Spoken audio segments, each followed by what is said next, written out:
प्रेम से बोला शिव गुरु की जय, मैया भवानी की जय, कार्तिक गणेश की जय, एक बार बोला सच्चा दरबार की जय, हर हर महादेव। यही गुरु बहिना देखी हमनी के अपना महादेव जी के गुरु बनवले बनी जा, बनाइले बनी जा, गुरु बनवले बनी जा, बाकी हमनी के ज्ञान नहीं खे कि गुरु हमनी के का चीज हई, कोई नहीं खाली एगो हाथ में कंगन लगा ले बनी जा, आ कहत नहीं जा कि हमनी के 3 सूत्र के पालन करत बनी जा। हमनी के अंदर तनिको ज्ञान नहीं खे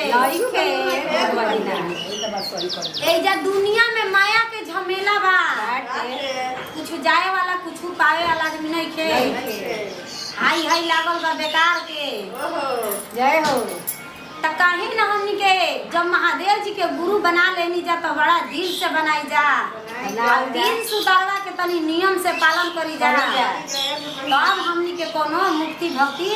बढ़िया होई।